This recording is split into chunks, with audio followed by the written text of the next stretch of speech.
To use the washing machine, you need to make sure that this switch right here is turned on. Open the lid, load the clothes inside and close. Open this cover right here, put the soap and the fabric conditioner inside and close. Press this button right here. Twist this knob for the program that you want to set.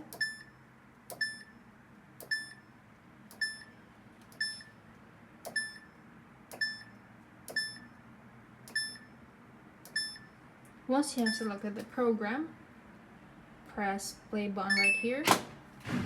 Washing machine will lock. Once the timer stops, you can turn off the washing machine and turn off the main switch.